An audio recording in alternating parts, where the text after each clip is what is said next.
Muito boa noite a todos. Sejam bem-vindos a mais um Circuito Digital Errara. O Circuito Digital Errara é uma série de eventos que a Errara carinhosamente tem proporcionado e preparado para vocês, que nesse momento tão delicado de isolamento social, a informação não deixa chegar até vocês. Então sejam realmente muito bem-vindos. Hoje a nossa pauta será muito especial. Contaremos com pessoas muito especiais.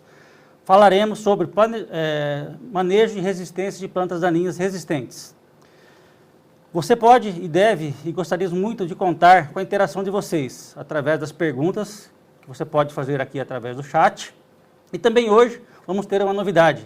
Vocês serão convidados a responder o quiz, algumas perguntas interativas que vão enriquecer o nosso debate. Para essa noite especial, eu gostaria de chamar os convidados. O primeiro dele, eu gostaria de chamar o professor Dr. Anderson Cavenaghi. Por favor, Dr. Anderson. Boa noite, Sassano. Boa noite, Lima. Boa noite a todos. Eu queria primeiramente agradecer a oportunidade. Espero colaborar com todos que vão participar e agradecer a participação de todos nesse evento. E o assunto é de suma importância. Espero que ao final dessa noite a gente possa ter contribuído para que o conhecimento e a situação de controlar e trabalhar com resistência tenha melhorado. Um bom evento a todos. Obrigado, Sassano. Muito obrigado, Dr. Anderson. Realmente esse é o nosso intuito, que o conhecimento chegue e consigamos nos capacitar. Também para fazer parte aqui do nosso webinar, gostaria de chamar o professor Dr. Robson Ozip. Boa noite, Sassano. Boa noite, Lima San, família Errara. Caro produtor, consultor, nesse tempo atual, um privilégio poder fazer parte desse evento com vocês. Agradecer a Deus, Lima, acima de tudo, pela saúde dos idosos que Ele tem preservado e que a gente consiga aproveitar esse tempo. Agradecer o convite que eu estou junto com personalidades como o Dr. Pedro Cavenaghi. Muito obrigado, Sassano. Nós é que agradecemos, Dr. Robson Ozip. Também gostaria de convidar aqui o Dr. Pedro Cristofoletti para fazer suas boas-vindas. Obrigado, Sassano. Obrigado, Lima. Agradeço imensamente a Errara por essa oportunidade da gente compartilhar um pouquinho do nosso conhecimento com esse público tão seleto que está presente, agricultores, pessoas envolvidas na recomendação de herbicidas. Gostaria também de fazer uma especial deferência aos acionistas da Errara que também estão presentes assistindo a esse evento. E espero também, como os colegas comentaram, que no final nós tenhamos aí um envolvimento, uma interação mais forte e que possamos produzir agricultura com muito mais sustentabilidade, economicidade, controlando as plantas daninhas resistentes, que hoje é o grande desafio da nossa agricultura, tanto brasileira como do exterior. Eu acredito até que pessoas do exterior também estejam ouvindo a gente. Obrigado e de volta para você, Sassano. Muito obrigado, Dr. Pedro. E realmente o tema foi muito bem aceito. Hoje acho que vai ser recorde de audiência e realmente o Brasil inteiro e muita gente de fora do Brasil está conosco. Eu queria dar realmente essas boas-vindas. E para compor o nosso time de hoje, eu gostaria de chamar o nosso colega, Rodrigo Lima, ele que é gerente de produtos, responsável aí por todo o portfólio da Errara. Dr. Rodrigo Lima, por favor. Obrigado, Sassano. Boa noite, pessoal. Muito obrigado pela oportunidade de estar falando com vocês. Mais uma vez, eu gostaria de agradecer também ao Dr. Pedro, Dr. Robson, Dr. Anderson por estar aqui conosco, né? E agradecer você também de casa, né, que está dedicando o seu tempo aí para estar trocando um pouco de experiência conosco aí sobre um assunto tão importante que é o manejo de plantas daninhas resistentes, né? Algo que tem deixado muita gente aí com o cabelo em pé, né, pessoal? Assunto realmente de extrema importância. Obrigado novamente pela oportunidade. Muito bem. Lima, acho que para iniciar, nós falamos aqui que a interação com o público de casa, e já temos recebido bastante perguntas aqui no chat, é vital. Então, agora, eu convido vocês, antes da gente iniciar, a responder uma pergunta que vai aparecer aqui no seu rodapé, no seu rodapé, do quiz. Então, responda, por favor, essa pergunta. A pergunta que vai aparecer para vocês é: vocês que estão em casa possuem problemas com plantas daninhas resistentes? Enquanto vocês respondem a pergunta, eu gostaria de chamar aqui, para iniciar a nossa discussão, o Dr. Robson Ozip, que vai falar um pouquinho da sua experiência nos vários cenários aí de plantas daninhas, de culturas que nós temos aí nos nossos desafios. Então, professor Dr. Robson, a palavra está contigo. Primeiramente, o Dr. Lima quer apresentar aqui alguns dados importantes. Desculpe. Primeiro, Sassano, deixa o doutor de lado, tá?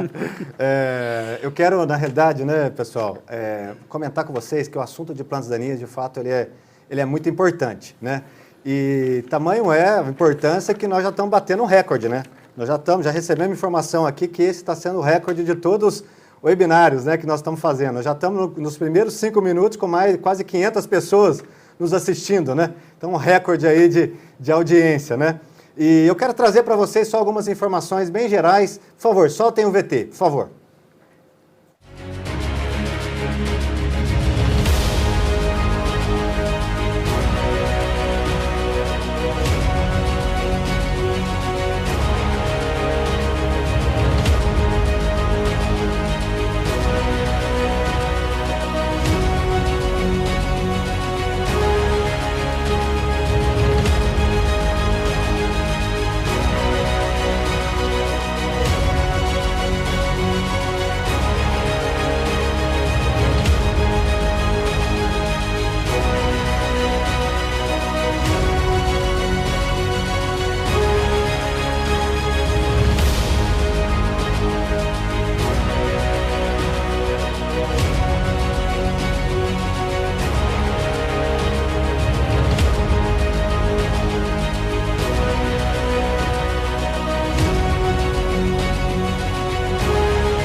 Bom, estamos de volta e, Lima, a audiência está tão grande internacionalmente que eu até me emocionei aqui e chamei errado. Mas eu tenho a resposta do quiz. Obrigado por quem participou conosco.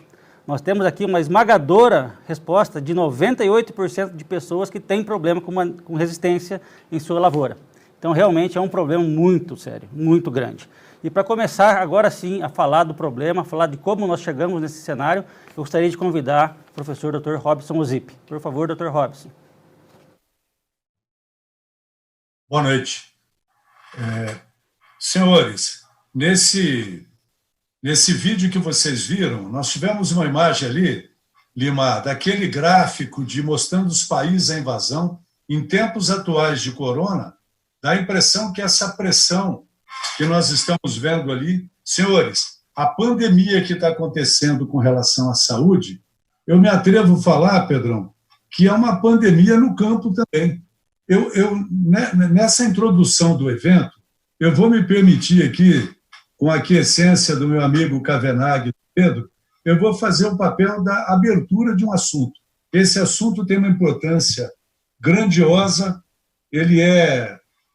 na verdade, eu entendo que esse é um divisor de água da lucratividade do agricultor. Nós temos uma mata à frente.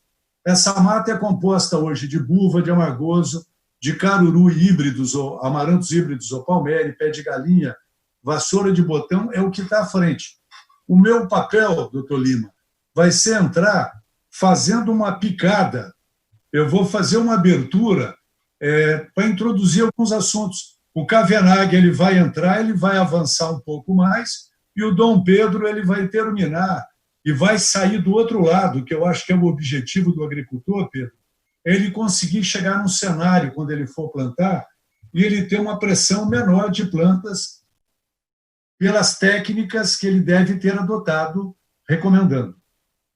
Senhores, eu sou um dinossauro da soja RR do milênio passado, Eu me formei no final de 70, 80, quando o que predominava no campo eram os herbicidas em pré. Eu trabalhei muito com soja convencional. Eu fui gerente de uma cooperativa no Mato Grosso do Sul, num período em que o controle de plantas daninhas ele era feito ainda com grade home, grade pesada, sulfato de enxada era recorrente, mas nós tínhamos ainda os herbicidas em PPI. Uma grande parte dos herbicidas que eram utilizados, eles eram aplicados incorporados. Semeada a cultura depois, alguns em pré, esse era o status do plantio convencional. Os produtos que predominavam nesse período, é do tempo do Pedro também, pintando o cabelo Pedro, na verdade, os produtos eram trifluralina, era laço dual, Sencor. Esses eram os produtos em pré-emergentes que faziam o manejo, o controle de plantas daninhas. E a predominância de herbicidas no campo, eles eram em pré-emergência. Tinha uma cultura, o agricultor usava o produto em pré, ia para o sul e ele voltava depois. O mato controlava, não tinha uma pressão grande de doenças e de pragas naquela época. Este manejo que era até então, complementava. Quando nós tivemos a entrada agora de plantio direto, velhas ferramentas, o 2,4-D, o primeiro produto criado, o paraquat num repique, na limpeza, e o glifosato eram ferramentas utilizadas quase que exclusivamente para limpeza. O glifosato é herbicida 200%, o único produto hoje que tem uma translocação, tanto nós aplicamos em pós, ele caminha via floema e xilema, é o herbicida 200%. Ele fechava a equação junto com o 2,4-D, Cavenaghi, aquilo que eu falo de uma mistura sinérgica, os dois sistêmicos, quando eles se misturavam, eles complementavam o controle de folha estreita e de folha larga na limpeza, no plantio direto. Era o sonho de consumo limpar a área com a aplicação desses dois produtos. A entrada de produtos pós-emergentes, o convencimento disso, Pedro, não vou bater a tua carteira para falar de período de competição, mas nós tínhamos a pesquisa mostrando que aplicava o produto em pré e fazia o manejo. Quando eu fui fazer o mestrado, que nós estudamos em Piracicaba junto, os trabalhos do professor Ricardo, do professor Pitelli, que foram pulverizados pelo Paris, quebraram o paradigma que agora a Mato Competição, que 20 dias, os primeiros 20 dias, o mato não competia. Se eu não tinha pressão de mato, por que usar o produto pré-emergente? Nós conseguimos quebrar um pouco isso. E aí veio o uso de imazetapir, pivo, de clorimuron, Classic na época, e os produtos inibidores de ALS. 10, 15 anos, Cavenaghi. Pivot, Classic, veio Spider nesse jogo, os ALS. Qual foi a consequência que nós tivemos no campo, que o agricultor, para quem é formado no milênio passado, tem? A resistência de plantas aos herbicidas ALS. A resistência não começou, senhores, com a entrada de soja RR. A resistência começou lá atrás com o uso sem rotação dos inibidores de ALS. A chave para solucionar isso, pelo menos para amenizar no passado, foram os inibidores de protox. Cobra, Flex, Fomesafen e Lactofen eram produtos recorrentes. O Lima depois vai abordar um pouco dessa história de produto, mas o produto flumioxazin, que é um pré-emergente, lá no passado ele já vinha no rebote como um protox. E o protox ele fez uma quebra dos ALS e veio como uma ferramenta interessante. Mas o leiteiro, por exemplo, que tinha um fluxo diferente, Pedro, se eu errasse o time na soja para aplicar protox, eu já não tinha mais controle disso. Tinha uma falha. Senhores, na virada do milênio, produto novo, a quebra de paradigma, soja RR, os OGMs. Senhores, isso foi fantástico, quebrou o paradigma de planta daninha. Qual que é o problema? Eu tenho agora glifosato que eu aplico no mata-soja e resolve tudo. Bater tua carteira, Cavenaghi. Hoje, mais de 90% o número Cavenaghi apresenta depois. Dos produtores de soja plantam soja RR. ou de um outro OGM que o Pedro vai abordar. No milho, verão ou inverno, a maioria é transgênico. Nós, com 10 anos, quase 15 anos de transgênico, glifosato, antigamente, apenas uma aplicação em pós-emergência, uma no manejo. Nós tínhamos, talvez, Lima, 2 aplicações ou 3 de glifosato durante o ano. Atualmente, eu tenho rodado algumas regiões, nós temos alguns locais que aplicam 5 ou 6 vezes glifosato na mesma área. 5 anos, dezenas de aplicações de glifosato. Consequência direta, Darwin explicava, Lamarck, consequência direta. As plantas se adaptaram. O homem é mais camaleão que o camaleão. E os vegetais se adaptaram também ao glifosato. Nós começamos lá no sul com o lólio, o azevém, a buva, que até então eles acreditavam que não iriam chegar. Eu estava no começo do ano em Cerejeiras, Rondônia, já tem buva lá, já tem buva. Lá com caçuia no Lem, Paulão está lá no Tangará da Serra e a buva já está cercando vocês. Mas nós tivemos amargoso, pé de galinha, o Anderson vai explorar um pouco. Mas essa resistência de plantas que ela caiu, ela desencadeou agora uma preocupação. Eu tenho um cenário onde nós estamos usando glifosato 2 vezes até em posse, eu não consigo fechar essa equação. Senhores, atentem para isso. O produtor, ele usava o produto e a mato competição, ele sabia que não acontecia durante os 20 primeiros dias. Na primeira década do milênio, a pesquisa voltou a ser feita e os resultados agora, Sassano, mostram que a mato competição ela começa mais cedo.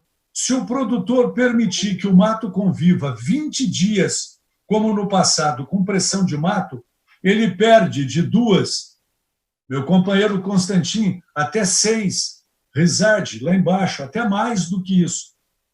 Se eu permitir a cultura da soja, RR ou não, conviver até 20 dias, 10, 7 dias com mato, eu já começo a ter perdas de 1, 2 sacas. Isto agravado agora. Veja, a semana passada eu estava conversando com um time de brasiguaios, lá no Paraguai hoje, os graminicidas de Infop, o cletodin, que era uma das moléculas mais importantes para controlar o amargoso, já não está fechando a equação. Cavenaghi vai abordar algumas colocações de Primavera do Leste, aonde o DIN ou o FOP, o glifosato, não controla pé de galinha. O Rubem relatou isso lá aqui no Paraná, a questão de resistência do pé de galinha. O que nós queremos chamar a atenção neste evento, a necessidade premente. Doutores, essa pandemia agora de resistência de plantas daninhas e que o glifosato... Senhores, glifosato não funciona, mas se eu não colocar ele com os graminicidas, os senhores vão perder a aplicação. Se nós pensarmos no Ceará, nos cereais, lá no Rio Grande do Sul, há quanto tempo nós não temos uma molécula nova? A questão dos ACCase ou dos ALS para ajudar o controle de plantas em cereais. Senhores, essa entrada de OGM criou um vazio existencial aí que nós ficamos com tempo sem lançamento de novas moléculas. Então, nós temos hoje, na minha opinião, para resolver o problema e nós preservarmos glifosato, o DIN e o FOP, nós precisamos repensar o manejo, Cavenaghi. Você vai reportar a gravidade de resistência. Qual que é a forma? Pedro vai falar de manejo outonal, algumas coisas. Lima, na minha opinião, volta dos que não foram. Luizão, lá da Fundação. Eu preciso retornar com os produtos pré-emergentes no jogo. Pré-emergente é mais caro. Eu não vendo o produto. O papel da universidade, Pedro Cavenaghi, é pesquisa, ensino e extensão. Nós pesquisamos e os dados da pesquisa hoje mostram que a competição começa mais cedo. Se ela começa mais cedo, não é que eu vou aplicar glifosato com 7 dias. Eu preciso colocar no cenário o produto em pré-emergência. Quais pré-emergentes? No Brasil, infelizmente, é menos que 20%. Alegra o meu coração, Cavenaghi, quando eu vou no Mato Grosso, ou quando eu vou na Bahia, Caçuí, eu vejo grandes grupos que são empreendedores, que são empresários agrícolas, eles utilizam 80, 90, eu conheço produtores na Bahia que usam, em Correntina, 100% da fazenda usa pré-lima. E no Brasil a média é 20%. Quais produtos, se a gente olhar hoje, a velha trifuralina está voltando no jogo. Aquilo que era o dualzinho no passado, hoje é dual gold. Fechando isso, o americano, o Pedro Cavenaghi, nós tivemos numa viagem, eu creio que há quase 10 anos ou mais, nós tivemos uma viagem onde nós visitamos em Purdue um cenário de uma cultura do milho, no ensaio de um professor de lá, onde ele tinha feito aplicação, agricultor, ele tinha feito 4 mecanismos de ação, 4 herbicidas diferentes na cultura do milho. No Brasil, nós usamos atrazina, glifosato, quando coloca o LL, o agricultor reclama do custo. O americano estava usando 4 em pré há 10 anos. E uma ironia, Pedro, lá eles usavam em pré, falavam, por exemplo, até de pendimetalin, da velha guarda, colocava, além do pendimetalin, tinha, por exemplo, o mesotrione, o calisto, tinha lá o comentário. Agora, um detalhe, Pedro, naquela ocasião, eu conheci uma molécula nova que estava lá, que era o piroxasulfone.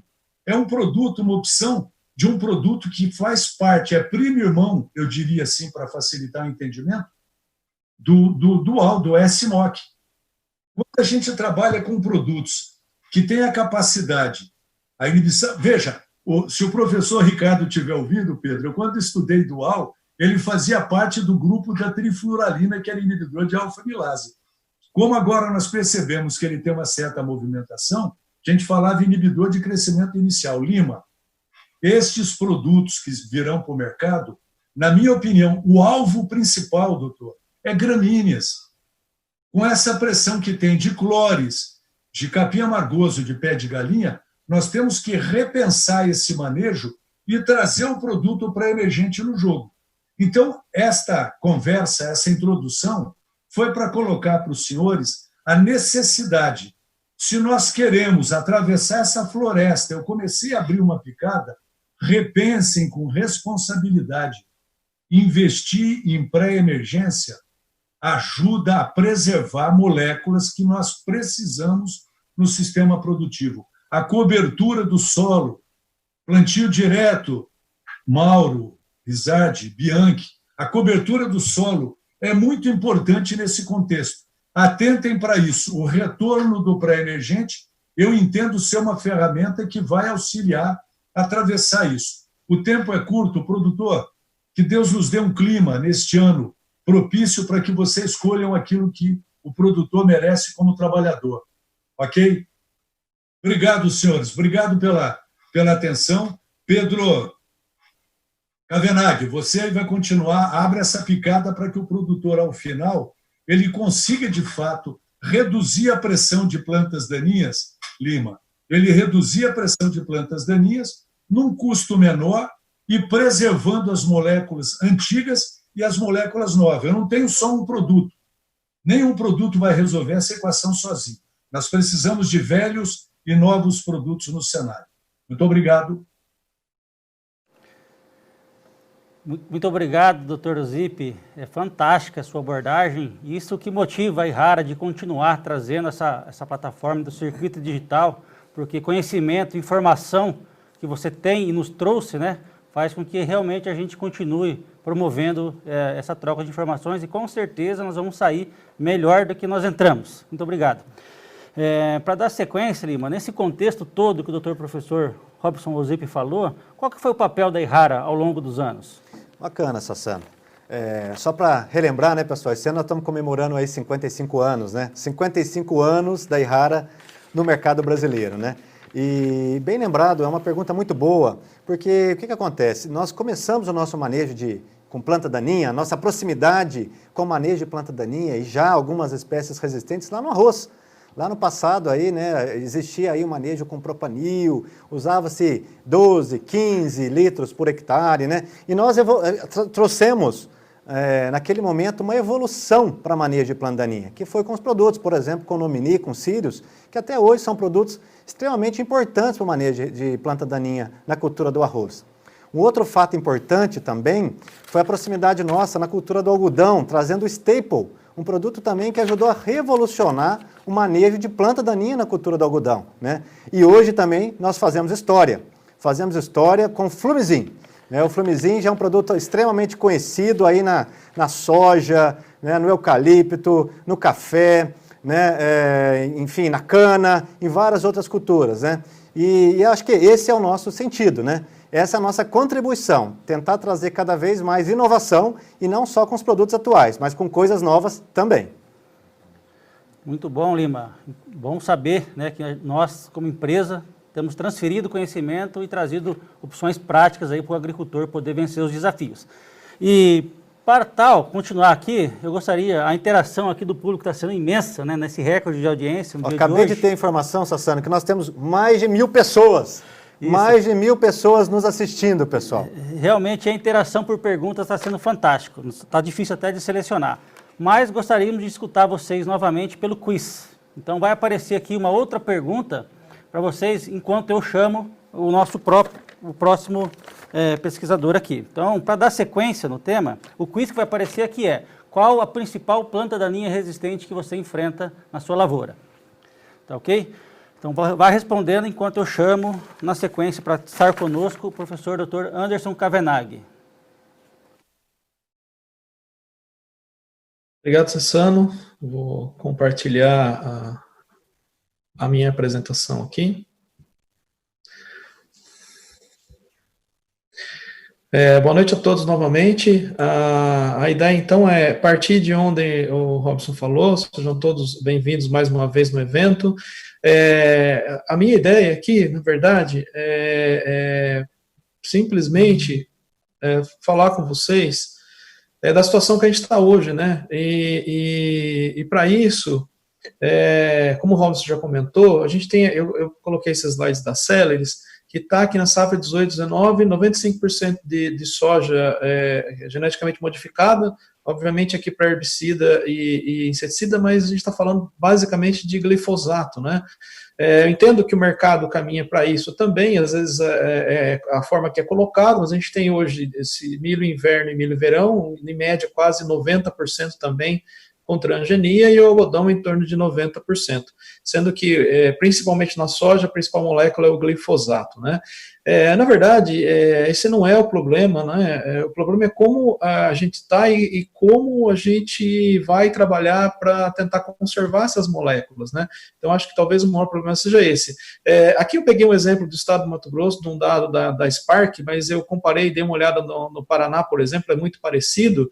Já que a gente planta essa quantidade de soja, RR, então, obviamente que os manejos, esses aqui são os 10 principais manejos utilizados no Mato Grosso, na safra 18-19, né, que corresponde a 54% da área, e o principal é a dessecação feita com base no glifosato, mais um produto para folha larga, e uma aplicação em pós de glifosato, né, ou apenas o glifosato em pós e o glifosato em pré. Né? Então, assim, está muito baseado num grande uso do glifosato. É óbvio que isso teve uma consequência, né?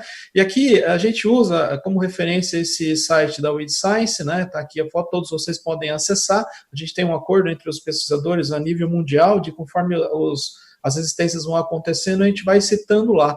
A nível de Brasil tem 51 casos citados, né? Vocês ainda não vão encontrar o leiteiro resistente a glifosato, eu coloquei aqui, que o Dr. Ian Rippe ainda não colocou lá, que o Dr. Fernando Adegas enviou para ele, mas ele ainda não colocou. Desses casos, 17 casos são para mais de um sítio de ação. Resistente a mais um sítio de ação. O que é isso que eu estou falando, né? E quando a gente pensa só no glifosato, a gente tem 10 espécies, são 16 casos citados lá, mas 10 espécies citadas. Dessas 10 espécies, 50% tem caso de resistência múltipla. E o que é isso? Então, como exemplo aqui, um exemplo bem simples, lá do tempo que o Robson estava falando, né? Então, olha, a gente tinha um problema de leiteiro resistente a ALS, esse leiteiro era resistente a 2 produtos, mas os 2 produtos eram no mesmo mecanismo de ação. Então, não adiantava eu trocar lá o Imazetapir pelo Corimuron, porque não controlava, aqui tem os 2 aplicados, né? Ou aí quando a gente começou a ter resistência múltipla, sendo que uma delas é o glifosato. E aqui eu estou dando um exemplo para vocês verem que o problema não é só o glifosato, né? A gente tem o Amaranthus retroflexus da região de Campo Novo e Tangará, em que o produtor planta soja convencional, aplicava LS, não funciona, e hoje ele aplica um Protox e também não funciona, né? Mas pensando em glifosato, o que eu quero chamar a atenção é a situação que a gente está e o próximo passo, o próximo grande problema nosso vai ser resistência múltipla, né? Então, assim, as duas maiores reclamações que a gente tem recebido são principalmente capim amargoso, mas as maiores áreas são de buva e capim amargoso. Quando elas são separadas é uma coisa, quando estão na mesma área o custo é maior, né? E hoje a gente tem buva resistente a glifosato e ALS, glifosato e paraquat, que é fosfosistema 1, a diuron, paraquat, glifosato, 2,4-D e a Protox aqui, que é sulfenacil. Então, vocês imaginam uma planta dessa na área de vocês? Pode ser de cima, né? Então, o que aconteceu? A gente teve esse problema, a gente pegou um outro que estava funcionando, insistiu nele por muito tempo, a gente perdeu ele e mudou para outro, Então, o que a gente tem que pensar assim, será que o que a gente está fazendo, até quando isso é sustentável, né? E a gente tem que pensar assim, a gente gasta mais dinheiro na lavoura, mas a gente não gasta dinheiro, a gente investe dinheiro na lavoura, né? Então, investimento, quando a gente investe dinheiro em alguma coisa, é para que a gente colha isso ao longo do tempo, né? Hoje nós temos amargoso só resistente a glifosato, e tem amargoso resistente a CCase, que são os FOPs, mas em plantas separadas. O problema é que nas áreas que a gente tem resistência a glifosato, a solução alternativa é exatamente a CCase. Então, com o passar do tempo, provavelmente a gente venha a ter problema, né? O caso mais crítico, na minha opinião, hoje é pé de galinha, né? Hoje nós temos pé de galinha resistente à CCase, né? A gente encontrou já em 2003, 2006, a gente já tinha resistência à CCase, mas hoje a gente tem um trabalho recente que a gente fez com o IMA, né? Pé de galinha resistente a FOP e a DIN, né?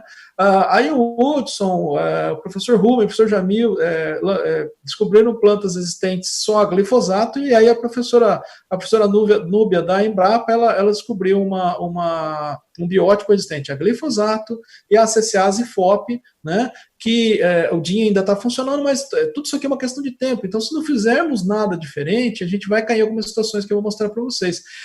Lolium é uma azevém, uma espécie mais característica do sul do país, mas você já tem aqui resistências múltiplas também, né? Você tem glifosato, mas a CCase, glifosato, mas a ALS ainda não tem aos 3. Mas tudo pode ser uma questão de tempo, né? Só dando um exemplo aqui, a gente recebe algumas consultas, mas essa aqui é desse ano, de um consultor que estava com problema numa área, que provavelmente o pé de galinha ficou na lavoura anterior, pode ser que a colhedora tenha cortado, né, ou não teve eficiência e controle, e aquele plantou um algodão que é RR, ó. Só que ele me disse, professor, a gente aplicou glifosato, não morreu, e aplicou os inibidores da CCase, não morreu. Então, isso vale aqui para o pé de galinha, mas pode valer lá também para o amargoso se ele estiver nessa situação, né? Na situação com a cultura implantada, você não aplicou o pré-emergente, você tem apenas os pós. Nesse caso, a resistência da cultura é a glifosato. Qual herbicida a gente aplicaria aí para resolver essa situação, né? Então, assim, é uma coisa que a gente tem que pensar, não só para essa planta, como para as outras, né? Então, provavelmente a gente está vindo, vocês viram o quiz aí, 98% de vocês respondendo que tem resistência, né? A grande maioria provavelmente é glifosato, né? Então, assim, o próximo problema que a gente vai ter não é só resistência a glifosato, é resistência ao glifosato e mais ao alternativo que a gente está usando, né? Além de tudo isso, ainda a gente é surpreendido às vezes, como é o caso aqui, ó, dos carurus, né? Então, ainda tem o caso da Clóris, que eu não coloquei aqui também, mas também é uma gramínea que está aumentando muito nas regiões, nas áreas do Mato Grosso também, né? Mas a gente tem Amaranthus palmeri e Amaranthus híbridos, que foi o mais recente, né? Amaranthus palmeri é uma planta exótica, mas a hora que a gente descobriu essa planta no Mato Grosso, ela já estava resistente tanto a glifosato quanto a ALS, né? O produto que mais se usa para controlar essa planta em pós-emergência é Protox, né? Então, o que a gente está usando como alternativa é Protox. E se vocês perguntarem, mas tem resistência de Amaranthus palmeri a Protox no mundo? Já, nos Estados Unidos já tem. Então, tudo isso são coisas que precisamos avaliar. Então, se a gente ou insistir numa coisa só, ou não alternar muito isso, mas assim, eu sei, professor, isso tem um custo, isso tem um investimento, sim, mas o nome é investimento, né? A gente tem que pensar nisso para ver a que tempo isso vai funcionar. E a última, que ainda não está no site, né? Isso aqui é uma foto de uma publicação da Embrapa, mas tem um material do Fernando que eu coloquei aqui também, leiteiro resistente a glifosato. A gente já tinha a LS, que o professor Robson falou, né? A gente tem um biótipo resistente a ALS e a PPO, e agora o Fernando colocou, o Fernando Adegas tinha mais pesquisadores envolvidos do Paraná, né?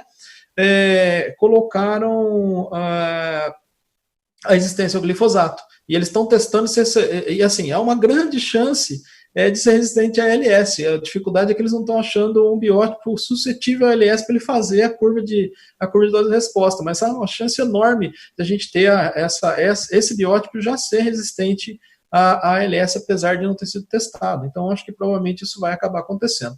Bom, só para posicionar vocês as coisas que são mais recentes, com relação ao Amaranthus palmeri, esse Amaranthus palmeri está muito localizado no Mato Grosso. Aqui é a primeira região, né? Depois ele veio para essa região aqui, provavelmente foi levado com colhedora que foi de uma área para outra, provavelmente, né? Então, mas ele está restrito. A Amaranthus palmeri é uma planta exótica, tem legislação que essas informações, a gente tem o número de propriedades que estão com a planta, mas o INDEA tem um trabalho muito forte de fiscalização. Então, por isso que ela está em sistema de contenção, né, uma planta quarentenária controlada, né, mas é uma planta que a gente não pode descuidar, porque ela produz uma quantidade enorme de sementes, né, uma semente muito pequena, uma semente de caruru, como as outras espécies, né, mas ela está contida. E por quê? Porque como tem, aí a fiscalização tem ajudado bastante, principalmente o pessoal do INDEA, o pessoal do MAPA, né, e tem outros pesquisadores envolvidos aí, Embrapa, grande importância o IMA também, a Federal do Mato Grosso, a Univac, que é a instituição que eu trabalho, né, trabalhando em conjunto, mas principalmente os produtores. Quem mais está colaborando nisso são os produtores, porque quando aparece essa espécie na lavoura, ele já vai lá e controla e não deixa produzir semente para que isso fique restrito. Isso aqui é um material que está publicado nessa revista Cultivar aí, né? Essa foto é uma foto do Pencosco da Fundação ABC, quando surgiu lá a planta, a gente estava olhando, ela se parece muito em alguns casos com a Amaranthus palmeri, né? Mas a gente fez a identificação aqui no IMA para separar as espécies e não era Amaranthus palmeri. E isso aqui são várias instituições trabalhando juntas aqui, né? O professor Rubens, o professor Jamil, o Luiz, o Evandro, o Adegas, o Dionísio, o professor da Universidade Federal de Santa Maria, né, o Silvio, a CCGL com o Mário Bianchi, a Universidade de Passo Fundo com o Rizard. Então são muitas pessoas envolvidas num trabalho muito bacana, mas vocês já podem olhar que Rio Grande tem vários pontos de reclamação de falha de controle, né? Então, o híbridos não a gente já tinha essa planta, ela se assemelha muito ao caruru que tem na Argentina, né?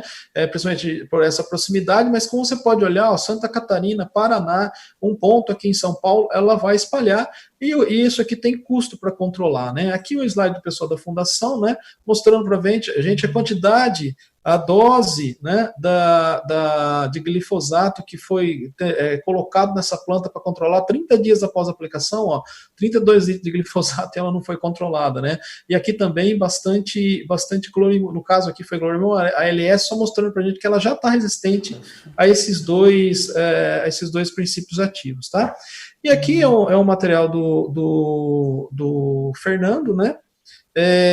Que também está mostrando aí uma planta, um biótipo suscetível ao glifosato, e aqui as doses de glifosato que foram utilizadas, e aqui eu só coloquei, eles comunicaram a Agarac, e aqui é o comunicado de resistência, estou colocando aqui porque esse é o último que aconteceu, né? Então, falando, olha, de 10 de fevereiro de 2020, comunicando, né, referente ao relato de Euphorbia heterofila resistente a glifosato. Agora, vocês imaginam todas essas espécies, né, nas áreas, né? Isso, tudo bem, isso aqui foi encontrado no Paraná, né? foi um trabalho da Embrapa junto com uma cooperativa Cocari que fizeram, né? E encontraram a planta, o pesquisador da cooperativa Luciano que auxiliou no trabalho, um trabalho excelente, né? Mas significa dizer que pode acontecer em outras áreas. Então, se a gente usa muito glifosato, isso pode acontecer em outras áreas.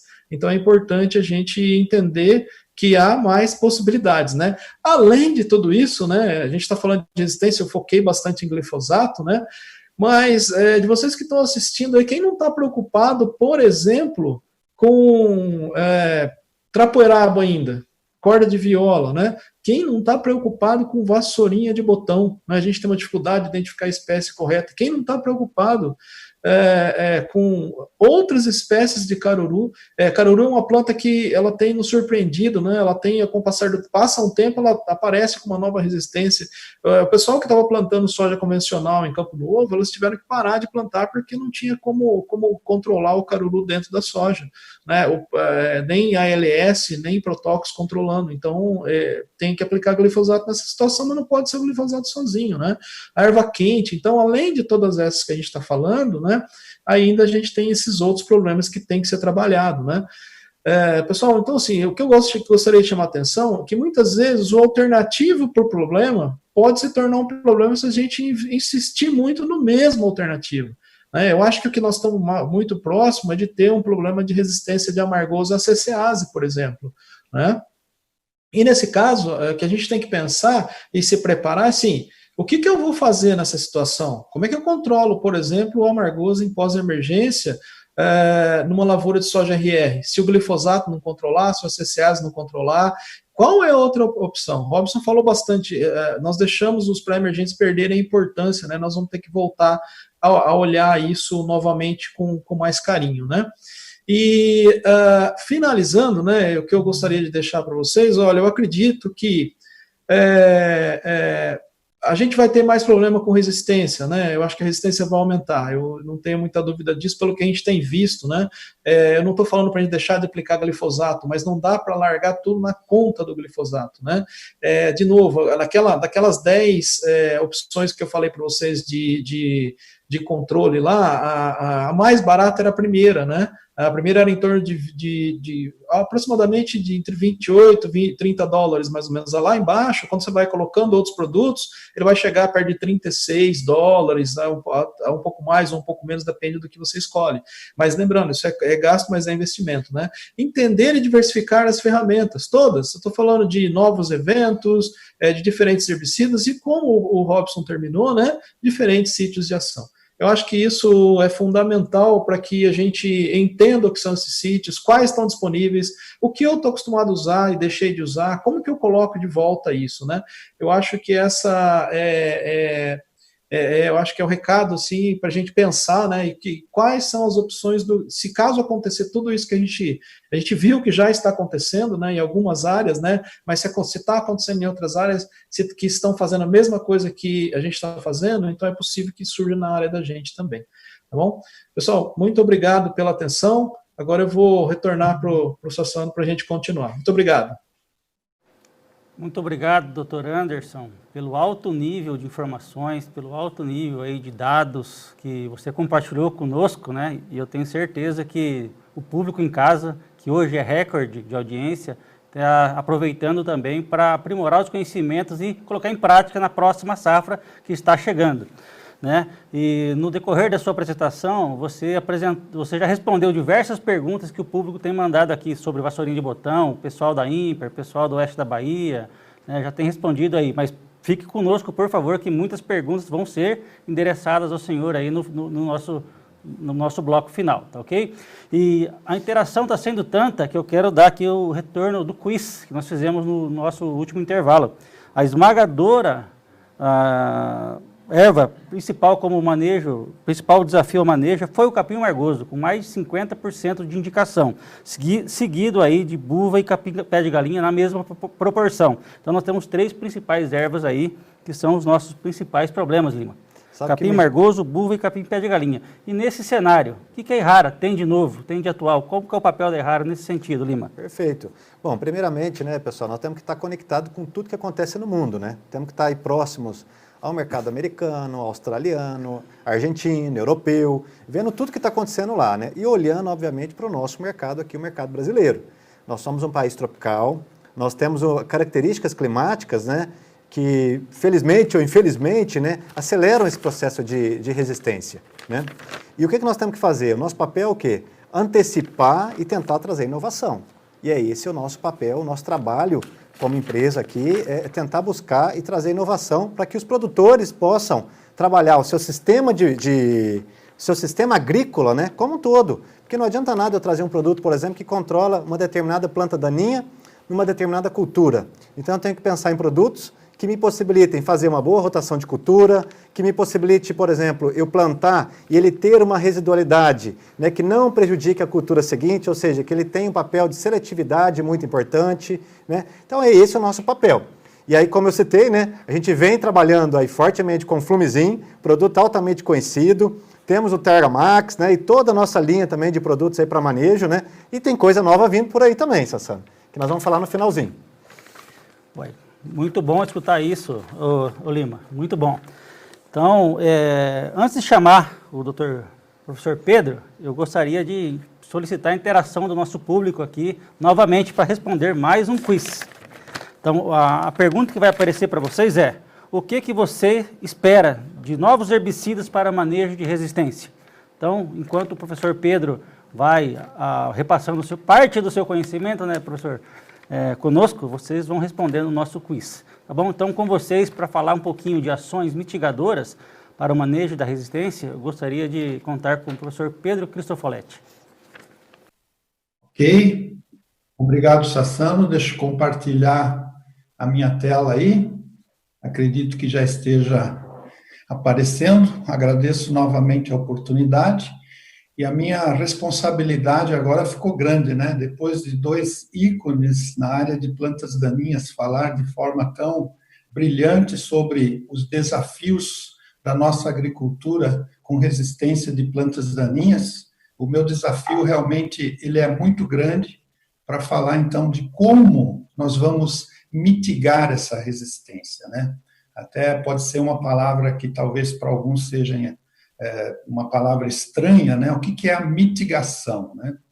A mitigação é como que nós vamos reduzir a propagação da resistência, né? Porque como o Anderson colocou muito bem, a presença da planta daninha é função do seu banco de sementes, da forma como a gente faz a sua propagação e a sua dispersão. Então, nós temos que tomar medidas, mudar a forma como a gente tem praticado a agricultura, como muito bem o Dr. Robson comentou, né? Nós precisamos mudar para a gente evitar essa proliferação, essa dispersão do banco de sementes. Como que nós podemos evitar a severidade?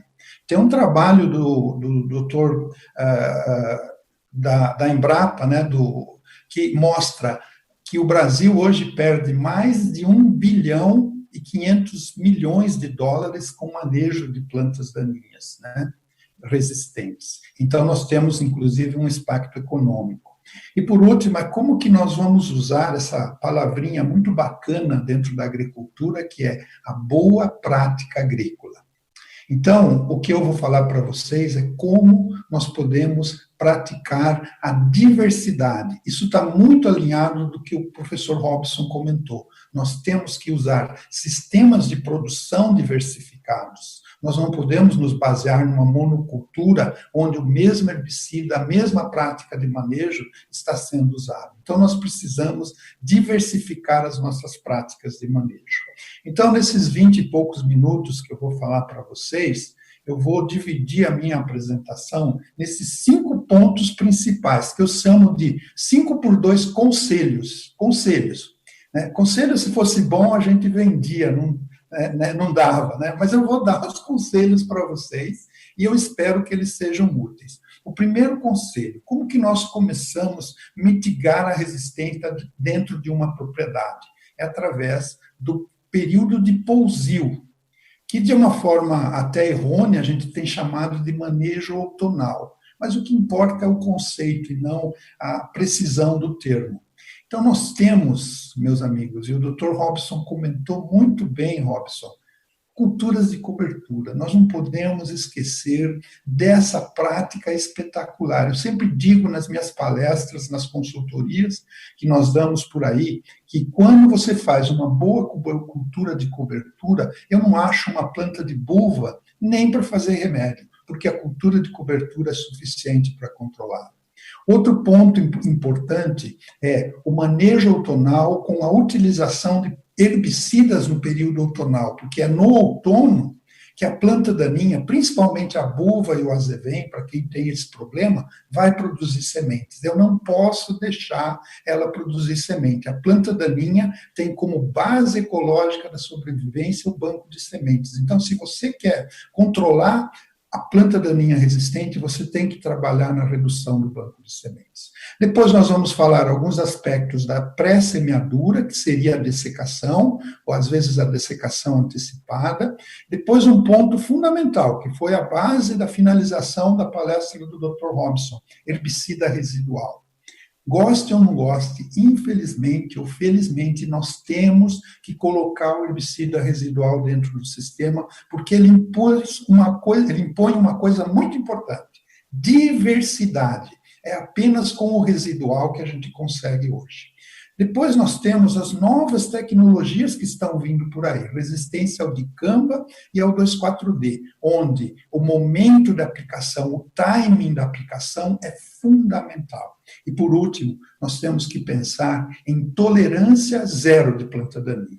As pessoas que apregam o manejo integrado de pragas detestam quando a gente fala isso, zero de tolerância de planta daninha. Mas planta daninha resistente, para você reduzir o banco de sementes, você tem que ter tolerância zero, principalmente lá na colheita. Então, vamos tentar falar alguns aspectos desses pontos importantes que nós comentamos aí na mitigação da resistência. Imagem fala mais do que 1000 palavras, né? Eu acho que isso é a base de uma boa prática agrícola. É você colocar uma cultura de inverno, é você promover a formação, principalmente de matéria morta, a partir de rotação de cultura. Então, perceba, aí eu coloquei um gráfico, né, da famosa vassourinha de botão que o Anderson chamou a atenção. Perceba, com 4 toneladas de palha, não é muita coisa. 4 toneladas de palha e a 1 centímetro ou 2 centímetros de produtividade, de profundidade, desculpe, eu tenho zero de planta daninha. É um herbicida de graça. É um herbicida de graça. Você não paga um tostão para fazer essa cobertura morta. Porque você fala, eu vou gastar para implantar a cobertura morta, mas veja os benefícios que ela traz, não apenas no aspecto de plantas daninhas, mas também agronômico.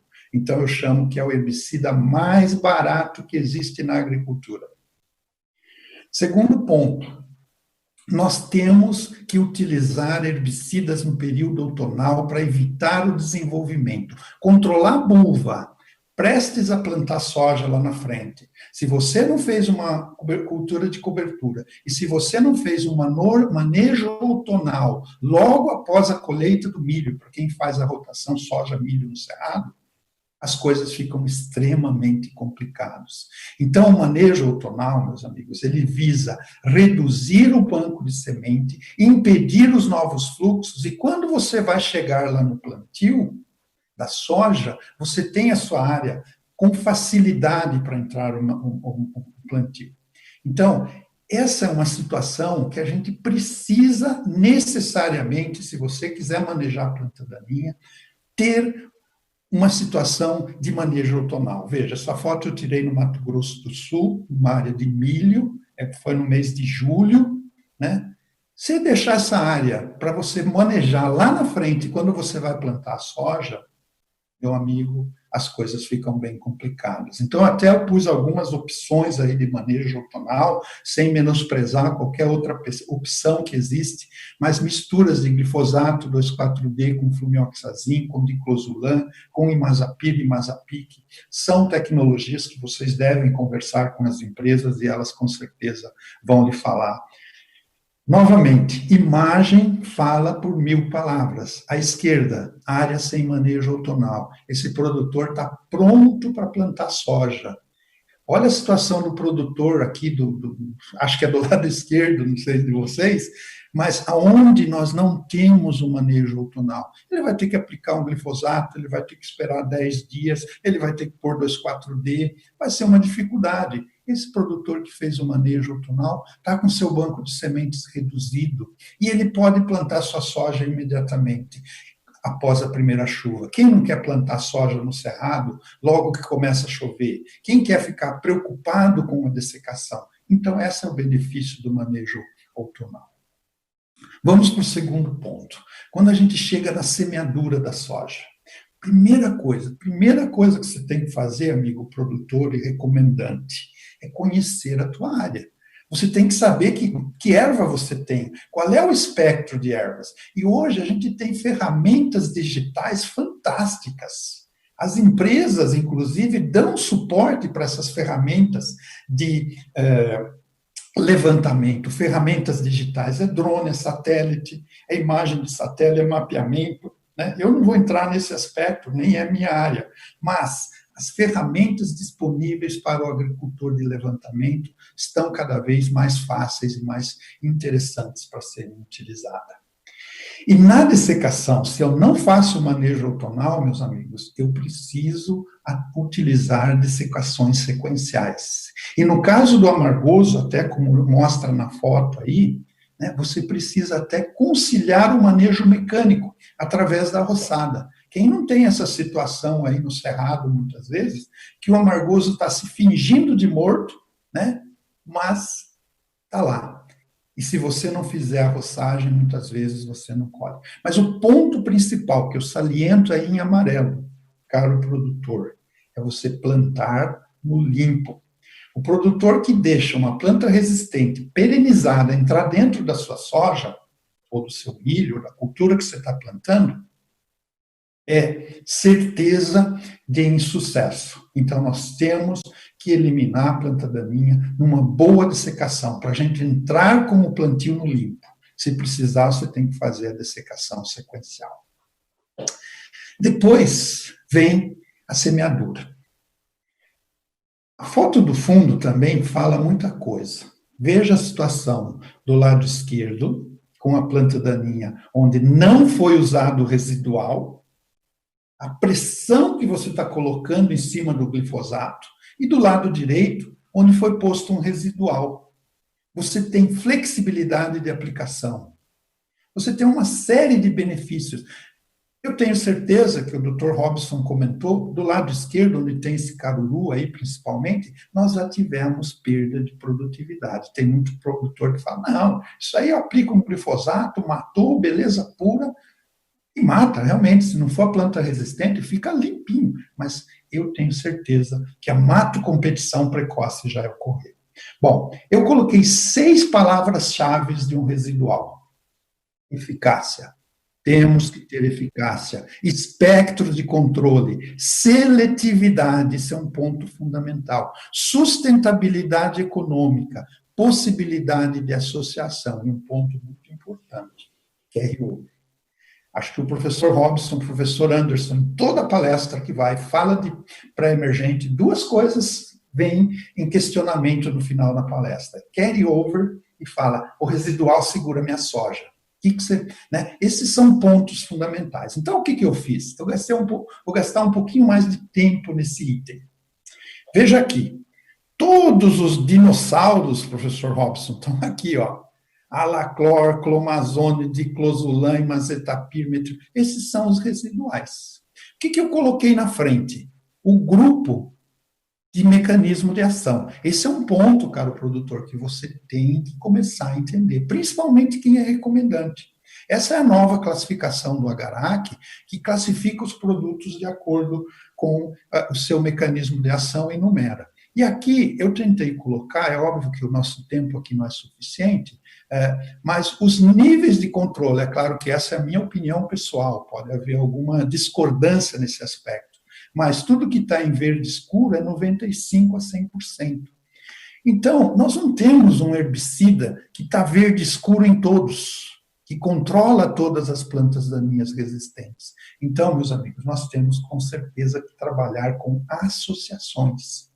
Veja, por exemplo, eu peguei aqui a tecnologia da Errara, sem absolutamente menosprezar qualquer outra tecnologia, todas têm seu posicionamento e são ótimas. Mas veja aqui a tecnologia da Errara, que é a associação, por exemplo, de flumioxazin, que já é um produto convencional e muito conhecido no mercado, com a nova tecnologia que vai ser lançada no mercado, piroxasulfone. Você vê que se eu associar os dois produtos, eu tenho um controle perfeito de todas as plantas daninhas resistentes. Então, meus amigos, nós não só temos que usar o residual, mas provavelmente nós temos que pensar em associações. Nas viagens que nós fizemos para os Estados Unidos, né, o professor Robson, o professor Anderson, vários outros pesquisadores estavam presentes, sempre o produtor de soja tem usado 3 mecanismos de ação na pré-emergência. E as interações são muitas, essa tabela não é para vocês entenderem, mas veja quantos pontos vermelhos de interação negativa na mistura dos herbicidas nós temos. A gente tem que conhecer bem e temos que trabalhar mais com formulações prontas, ao invés de trabalharmos muito com misturas em tanque.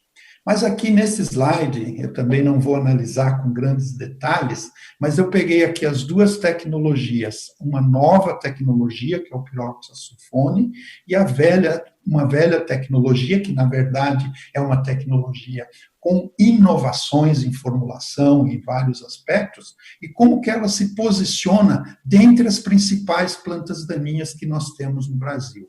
Aqui eu coloquei se ela é resistente ao glifosato, se ela é resistente a outros herbicidas, né? Aqui a resistência múltipla, né? Um aspecto que o Dr. Anderson comentou muito fortemente. Cada vez mais nós estamos tendo problemas com resistências múltiplas. E aqui a resistência simples. Claro que eu não coloquei todos os aspectos de resistência, mas aqui na frente eu coloquei o piroxasulfone e também eu coloquei o flumioxazin.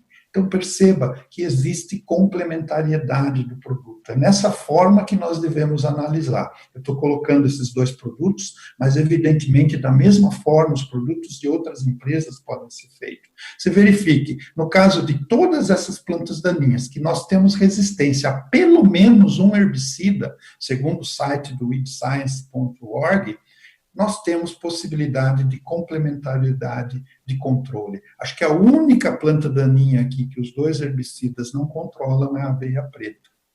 E da mesma forma, nós temos que analisar as plantas tolerantes, né, que o professor Anderson comentou no final da sua apresentação, apaga-fogo, trapoeraba, vassourinha de botão.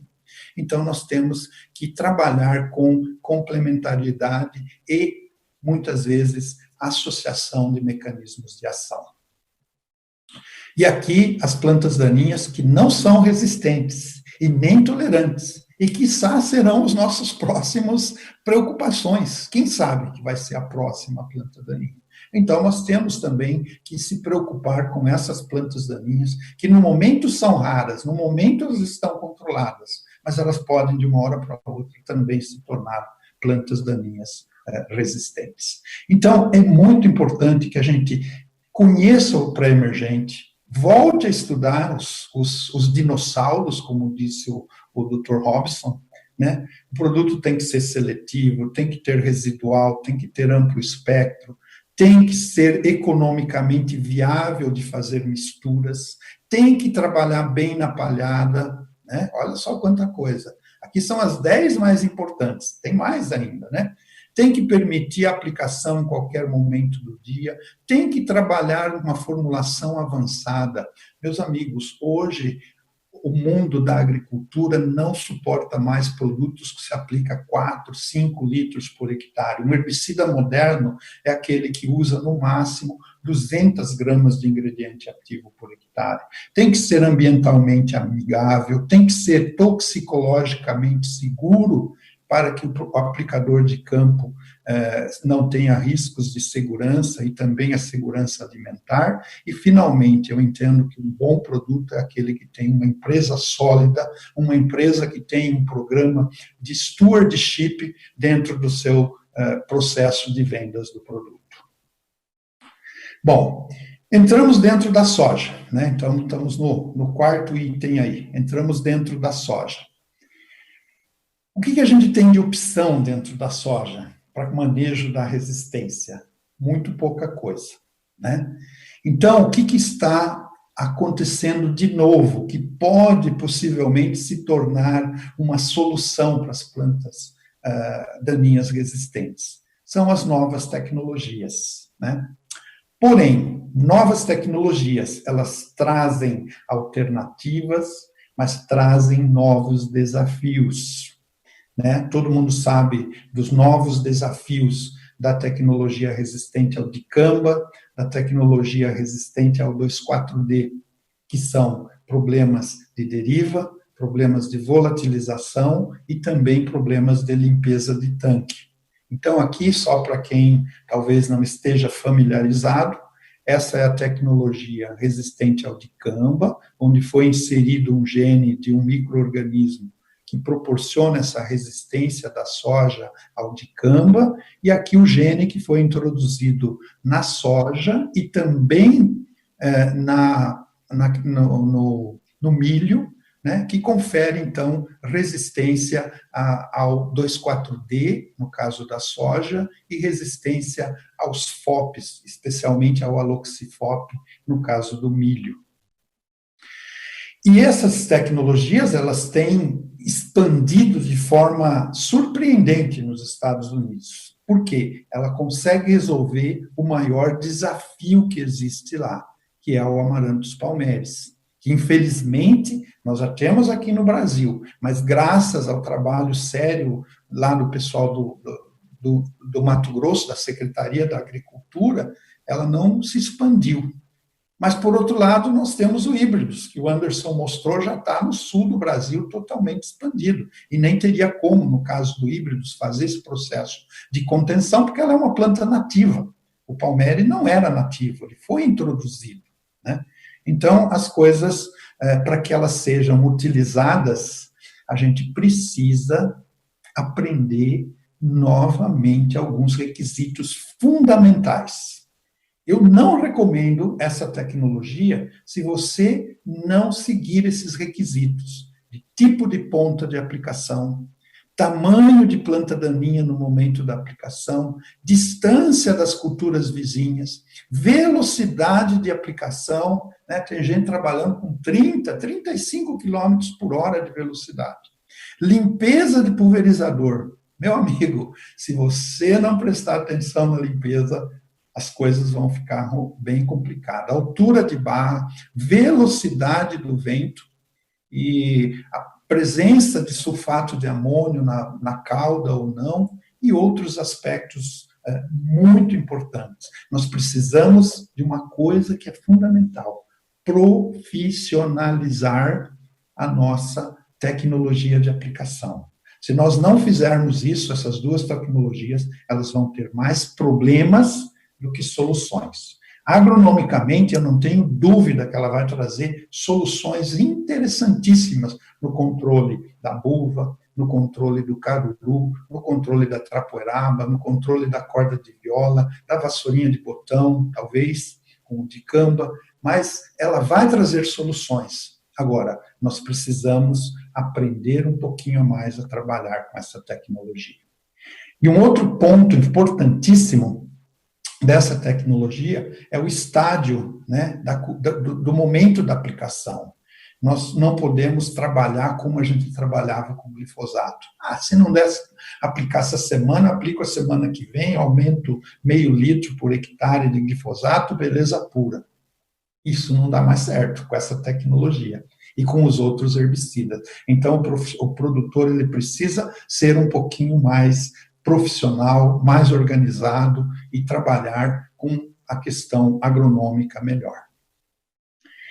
E por último, né, o último aspecto que eu gostaria de destacar é a questão no final, do estágio vegetativo final e reprodutivo, né? Nós temos que evitar que as plantas daninhas enriqueçam o banco de sementes. Esse é o ponto principal. Se vocês entrarem na Austrália, né, vocês vão verificar que eles até fazem a colheita da semente da planta daninha no momento da colheita da cultura e destrói essa semente. O que faz o grande problema nosso é isso aqui, é deixar esse banco de sementes se enriquecer. Então, meus amigos, nós temos que trabalhar nesse momento com o conceito de tolerância zero. Zero de tolerância. Nós temos que eliminar a produção de semente. A única forma da buva sobreviver é com sementes. A única forma que o amargoso está indo para lá e para cá, para todo o Brasil, é porque sementes estão caminhando. A única forma que o produtor que está com um problema sério é porque ele está deixando produzir sementes. Veja aqui, vocês me desculpem que está em inglês, mas comparando um produtor que adotou tolerância zero versus um produtor que não adotou tolerância zero, o número de sementes ou de plantas de amarantos por metro quadrado. Então, já indo para o final da nossa apresentação, a mensagem que eu acho que ficou muito clara nas excelentes apresentações do Dr. Anderson e do professor Robson também, é que a mensagem é muito simples. É simples. Você tem que trabalhar com a cultura no limpo, evitando a produção de sementes e diversificando o herbicida. Não é só trabalhando com glifosato.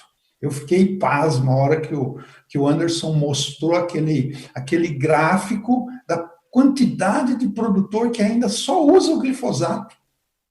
E fiquei pasmo a hora que o professor Robson falou que só 20% dos agricultores têm diversificação com o mecanismo de ação de herbicida.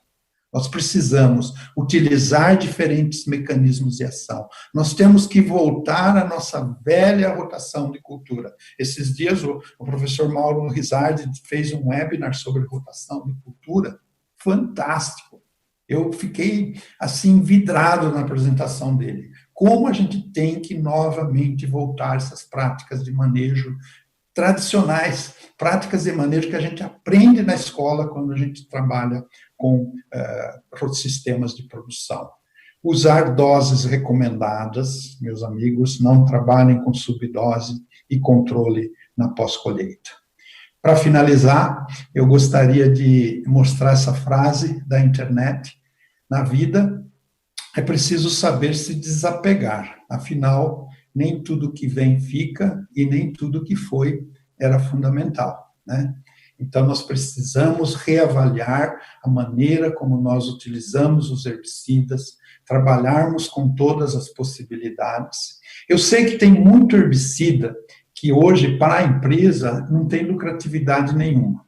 Tem herbicida que custa R$4 por hectare. Que empresa que vai fazer um desenvolvimento de um produto como esse? Que empresa que vai investir num stewardship? Né? Mas nós precisamos prestar atenção nesses produtos, prestar atenção nas novas tecnologias, e isso eu parabenizo e saúdo a Errara por trazer uma nova tecnologia para a gente. Eu acho que depois a Errara vai falar sobre o piroxasulfone, que é uma ferramenta espetacular, o flumioxazin, que a gente sabe e já conhece no mercado, que é uma ferramenta fundamental, seletiva, com residual, que baixa dose e que atende todos aqueles 10 requisitos que nós comentamos. Então, era isso que eu tinha para falar para vocês. Eu agradeço imensamente a oportunidade. Espero ter correspondido, né, para falar sobre o manejo, depois de 2 grandes, excepcionais pesquisadores, e fico extremamente lisonjeado com isso. Então, eu vou terminar aqui o meu compartilhamento, se eu conseguir aqui. Espera aí que eu tenho que... Como é que eu faço aqui? Isso, interromper o compartilhamento e eu volto para você, Sassano. Muito obrigado. Muito obrigado, professor Pedro. Nós, e eu tenho certeza que todo o público que fica lisonjeado aí por ter recebido as informações que você compartilhou conosco, realmente são muito ricas. E contamos com o senhor aqui, porque muita pergunta veio endereçada aí para você, tá? Nós vamos selecionar algumas para que realmente a gente possa tirar mais um pouco de dúvidas do pessoal que está assistindo conosco, tá? Algum pessoal aqui está dizendo que está tendo problema com a internet local e quer indicar para algum amigo. Então, a apresentação vai estar disponível nesse mesmo link por alguns dias e depois vai ser disponibilizada no YouTube, tá ok? Então, pode ficar tranquilo aí para estudar todas as informações de novo e compartilhar com os colegas. Bom, Lima, vamos dar o resultado do quiz. Acho que o professor já tinha falado, né? No último quiz, a gente perguntou o que se esperava, né, de um novo herbicida para o manejo de resistência. E a esmagadora resposta final foi seletividade residual e amplo espectro. Então, realmente, é isso que o pessoal do campo espera. E eu passo essa bola para você, Lima. A Errara, como é uma empresa de pesquisa e desenvolvimento que trabalha aí para trazer novas soluções, o que a Errara tem de novo para oferecer? Perfeito, Sassano. Primeiramente, eu queria compartilhar com vocês aqui, eu sei que tem pessoas aí de várias culturas, né, participando com a gente, pessoal de soja, de café, de trigo, nós estamos recebendo aqui muitas perguntas, né, inclusive muitos abraços também aí para os senhores doutores aí que estão compartilhando as apresentações conosco, né? E eu queria aproveitar aqui e mostrar um pouquinho sobre o nosso posicionamento, né? Então hoje, pessoal, pensando em todo esse cenário que a gente viu, que nós conversamos um pouquinho, hoje a Errara, nós trabalhamos aí pensando no manejo, né? E olhando para o sistema produtivo como um todo, nós estamos posicionando aí para dessecação, olhando principalmente para a cultura da soja. Dessecação, nós temos lá uma dessecação que é feita com o glifosato, no nosso caso o Checkmate, que é um glifosato sal de potássio. Eventualmente, dependendo do seu banco de plantas daninhas, o nosso 2,4-D, que é o Mirante. E algumas situações, inclusive, dando velocidade de dessecação com Flumizin, né? E alguns cenários também, utilizando, depende da quantidade de gramíneas, né? Nós podemos aplicar também o Kroll, que é uma mistura aí de Clethodim com Quiselofope, né? E depois, sim, vem dentro desse aspecto todo aí como uma das ferramentas principais para manejo de resistência e pensando no manejo de pré-emergência, o nosso Flumizin. Vocês conhecem, o produto ele cria uma camada no solo e aquela camada, aquele filme que ele cria no solo, evita com que as plantas daninhas saiam, né? Então é um produto aí que tem a questão da seletividade, residualidade, não tem problema de carry-over para a cultura seguinte, com uma dose de 120 ml por hectare, na formulação líquida, né?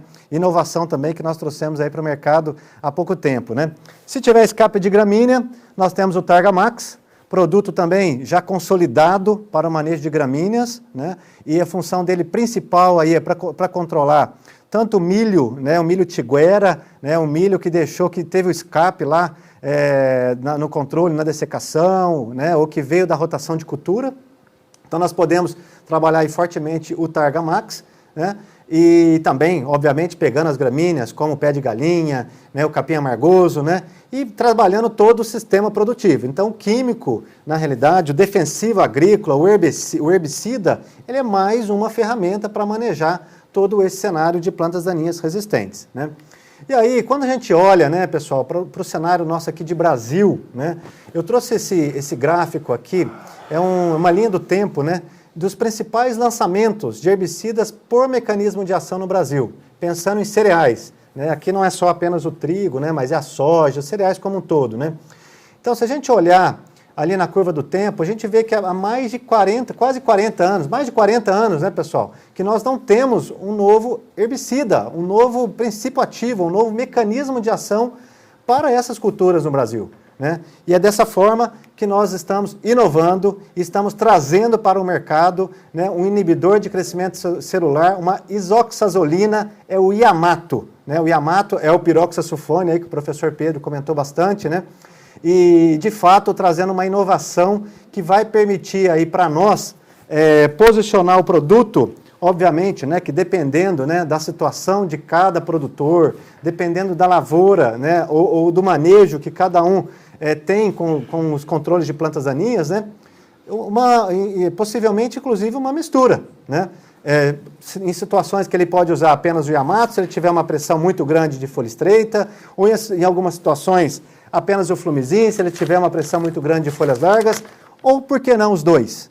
Controlando folhas largas, as gramíneas, as folhas estreitas, inclusive dando uma supressão muito grande aí em outras plantas daninhas que ainda não tem uma expressão muito grande aqui no nosso mercado brasileiro, né? Então, pessoal, eu quero aqui mais uma vez reforçar o nosso compromisso da nossa empresa, principalmente com a inovação, trazendo qualidade, produtos que realmente adequam ao nosso manejo, ao nosso cenário de manejo de plantas daninhas, né? Não adianta nada eu trazer um produto que eu consigo aplicar numa cultura da soja, mas depois eu não consigo aplicar no milho, né? Então, por exemplo, o Yamato ele traz isso, é um produto que é extremamente seletivo para mais de 13 culturas, vai ser a referência no controle aí de lolium, né? No trigo, né? Vai viabilizar muitas áreas de trigo no Brasil, né? Vai ajudar bastante no controle de braquiária também aí na cana, né? Vai ajudar no controle de digitária, que é o capim amargoso, o capim pé de galinha, né? Então esse é o nosso compromisso com a agricultura brasileira, né? É trazer inovação e ferramentas que de fato promovam aí um bom controle e que possibilitem o produtor atingir boas produtividades, né? E finalmente uma boa rentabilidade com a sua lavoura, certo? Então gostaria aqui de agradecer mais uma vez, né, pela oportunidade, Sassano, de estar falando um pouquinho com vocês sobre a nossa orientação, né, de manejo de plantas daninhas resistentes. Aguardem que o Yamato em breve estará aí no mercado para compor também toda essa gama aí de produtos juntamente com o Flumizin e trazendo para vocês um excelente resultado. Muito bom, Lima. Acho que foi espetacular aí o fechamento dessa dessa etapa, e nós vamos ter sim a perguntas e respostas ao final, mas você já respondeu inúmeras perguntas que veio aqui para mim no chat aí que o pessoal mandou sobre o lançamento do Yamato. Então, muitas perguntas você já respondeu em breve, né? Eu gostaria então agora de chamar, né, para algumas perguntas. Eu já vou dizendo que foram muitas. A gente até se desconcentrou um pouco aqui para selecionar as melhores aqui, para realmente dar uma cadência boa e tirar dúvidas que sejam do âmbito geral, mas selecionamos sim algumas e vamos endereçar aos nossos colegas que estão aqui na nossa mesa virtual. A primeira, eu gostaria de chamar o professor Dr. Cristofoletti para falar um pouquinho. Foi o Júnior da GDM Seeds que endereçou essa pergunta. Eu misturei com algumas outras que vieram, que é o mesmo contexto, que são os impactos das novas tecnologias, né? Nós sabemos aí que vem novas tecnologias embutidas nas variedades que vão focar muito o controle das ervas de folhas largas. Então, nesse contexto, como que ficaria o restante das ervas e qual seria o cenário que você visualiza? Exato, obrigado pela pergunta, excelente pergunta.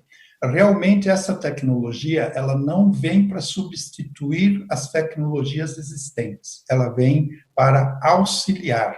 Ela é uma ferramenta a mais que nós temos no manejo de folhas largas.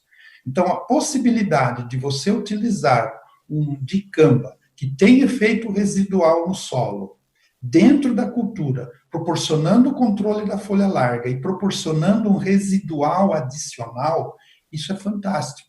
Porque hoje, qual é a ferramenta que você tem para controlar a folha larga dentro da soja? Cloranzulan, que tem um custo elevado às vezes. Você tem o lactofen, o fomesafen e o inibidor de fotossistema 2 lá, esqueci o nome agora, fugiu. São poucas ferramentas, então ela amplia, ela possibilita. Outra coisa legal, imaginou você poder aplicar o 2,4-D hoje e plantar soja hoje mesmo? Que vantagem que isso teria?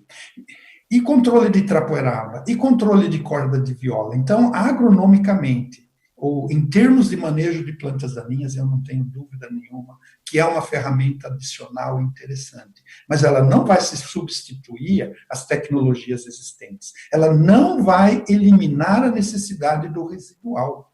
Se você vê as plataformas das empresas que estão lançando essas tecnologias, elas precisam do residual. Então, são tecnologias complementares. Agora, a sua pergunta, e os graminicidas? Nós vamos ter que continuar com um piroxasulfone controlando o amargoso, nós vamos ter que continuar com flumioxazin controlando o pé de galinha e pré-emergência. Nós precisamos ainda dos residuais. Ela é, como você tem uma caixa de ferramentas, você tem várias ferramentas, ela é uma ferramentinha a mais.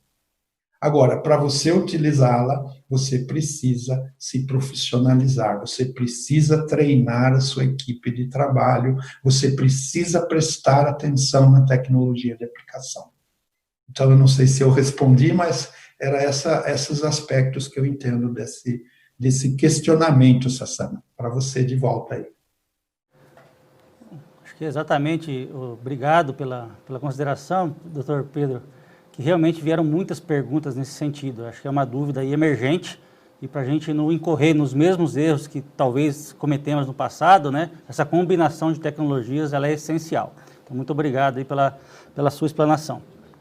Agora eu gostaria de fazer uma pergunta, assim, a participação aqui está sendo tanta do público, está sendo legal, muitos abraços aí que estão sendo mandados para vocês, doutor Pedro, doutor Anderson, vários ex-alunos, vários colegas de profissão, colegas de consultorias, produtores, está sendo muito legal isso aqui, e deixa a gente muito lisonjeado pelo público e a interação. Agora tem uma pergunta aqui, doutor Anderson, que também foi bastante recorrente, eu não vou conseguir citar o nome das pessoas, que foram várias, querendo saber um pouquinho mais do panorama da disseminação do amaranthus no estado do Mato Grosso, que foi aí um pivô do problema. Se pudesse dar mais um panorama aí mais detalhado? Sim, Sassano. Então, com relação ao amaranthus, no caso do Mato Grosso é o palmeri, né? Desde quando surgiu, a gente descobriu a existência dessa espécie no Mato Grosso, né? Foi uma surpresa para a gente também. A gente procurou, primeira coisa, gerar bastante dados de como controlá-la, né? A gente fez alguns trabalhos com as fazendas que estavam com problema inicialmente, gerando os herbicidas que podiam gerar controle. Muitos deles, inclusive, só eram herbicidas residuais, né? Se tomou um cuidado muito grande com relação a tráfego de máquinas, né? A gente sempre fala daquele controle preventivo. A gente entende que a janela de colheita no Mato Grosso ela é pequena, porque chove muito na época de colher soja, né? Então o produtor não tem essa questão de ficar sempre limpando a máquina, não, e às vezes precisa terminar numa área para levar para outra, né? Mas aí o pessoal, principalmente o pessoal da INDEA, né, da defesa do Estado, né, junto com o MAPA, nos ajudaram a fazer levantamento das áreas durante os vazios sanitários, tanto da soja quanto do algodão, para ver se encontrava. A gente fez alguns treinamentos com eles para eles identificarem as plantas, né, para encontrar mais áreas, para poder auxiliar o produtor de falar aquilo que ele tinha que fazer. Quando se encontrava a planta, o produtor tinha que auxiliar na questão de não deixar produzir semente. O professor Pedro falou a questão de tolerância zero, né? Foi mais ou menos isso que a gente tentou fazer também, explicando para eles, que se não produzir semente, ao longo do tempo a gente minimizar a densidade de planta, né? E foi o que acabou acontecendo, né? E os produtores colaboraram bastante, que a partir do momento que eles desconfiavam do surgimento da planta, eles sabiam que aquela planta ali eles não podiam deixar, porque chega a produzir 1 milhão e meio de semente por planta. Era muita planta. Então, além do trabalho de pesquisa, fiscalização ajudando, o produtor também colaborou bastante, evitando com que a planta produza sementes. É óbvio que nem tudo não é 100% perfeito, né? Principalmente quando a planta chega numa área que o produtor não conhece, não tem conhecimento dela, né? Mas foi feito um trabalho muito grande de divulgação, né? E eu acho que todos colaborando, a pesquisa, o pessoal do MAPA, do INDEA, e os produtores bastante, né? Então foi por isso que a gente não teve uma expansão tão grande. E atualmente a área que tem a planta, apesar de poder ter mais propriedades do que no início, óbvio que as propriedades com a presença da planta aumentam, o número de propriedades aumentaram, mas a densidade da planta nas áreas diminuiu muito. No entanto que os produtores questionam, perguntam, mas muitas vezes porque estão preocupados se vai chegar ou não na área dele. Mas se a gente pensar que isso aconteceu em 2014 para 2015 e que as propriedades comentaram de estar presente entre 2012 para 2013 já, então a gente já tem um bom tempo sem ter um grande problema com a planta, né? Mas é óbvio que isso não pode sair do radar, né? A gente está sempre olhando para isso, tentando manter essa forma. Não é uma planta simples, é uma planta muito agressiva, difícil de controlar, que custa caro. Então, a própria experiência da primeira propriedade que apresentou as tabelas de custo no Congresso de Planta Daninha serviu de alerta para as demais propriedades. Acho que isso acabou ajudando um pouco também. É essa situação que a gente tem hoje no estado, Sassano. Ok? Muito obrigado, doutor Anderson, pela explanação, e realmente esse tema daria um novo webinar, né, de tantas perguntas e acho de tanto conhecimento que existe aqui para a gente compartilhar. Então, agradeço aí a sua explanação. Para a gente finalizar, infelizmente, né, acho que estamos cumprindo aí com uma agenda, tem uma pergunta endereçada ao professor Robson Ozip, que também várias cooperativas lá do Paraná perguntaram, do Sul, né, e como o professor está radicado aí no norte do Paraná, então eu queria endereçar ao senhor, pensando em manejo de ervas, aí pensando na cultura do trigo. Se você tem alguns comentários nesse contexto todo que nós avaliamos aqui hoje. Por favor, doutor Robson. Ok. Sassano, a cultura do trigo no estado do Paraná, ela passa por períodos de altos e baixas de tamanho de área semeada, né? A região nossa no norte do Paraná, nós não temos uma tradição maior, infelizmente, porque aquilo que foi mencionado pelo Pedro, a cobertura do milho, Pedro, é uma excelente ferramenta no manejo. Agora, um detalhe, senhores, quando nós saímos da soja para a cultura do milho, para a cultura do trigo, nós temos um período entre a soja e o plantio do trigo. Para milho eu não tenho tempo de janela, não tenho como manejar, mas para o trigo eu já tenho. Então, a entrega de uma área, para nós aqui, teria uma janela para essa limpeza necessária. Produtos de plantio direto é aquilo que o Cavenaghi falou e que o Pedro falou, a limpeza. O grande problema hoje, Sassano, é a resistência de plantas daninhas também, né? Então, nós temos hoje, já na região do Luizão, na fundação, nós temos o problema do azevém, né, que o glifosato já não fecha a equação. O inibidor de foto 2, Pedrão, acho que você queria falar do bentazon, né? É um velho produto, o Basagran. O velho Basagran, Lima, ainda para a cultura do trigo, ele é uma ferramenta interessante. O velho 2,4-D é uma ferramenta. Agora, o problema, Sassano, acho que o pessoal está perguntando, é essa questão agora das gramíneas também na cultura do trigo que nós temos. Então, nós temos hoje alguns produtos relativamente novos no mercado que contribuem. O problema da idade, Pedro, a gente tem familiaridade em guardar nome de ingredientes ativos e produtos comerciais mais do milênio passado. Estou tentando buscar aqui no meu HD o nome para não falar marca de produto comercial, mas se eu for falar junto, por exemplo, na mesma linha que eu falei Basagran 2,4-D, eu poderia falar de Topic para a cultura do trigo.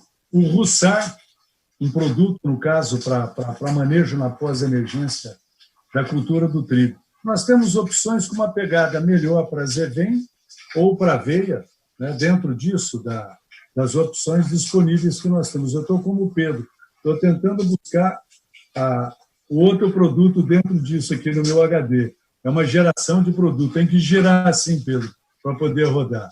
Mas é importante dizer, Lima, que essa pergunta ela reporta o time Nós tivemos 2 semanas com o time da Cocamar, nosso amigo Lucas da Coamo. Eu tenho aprendido muito com vocês lá no campo, porque esse efeito de palhada da cobertura que nós temos de uma cultura para outra é uma ferramenta excelente.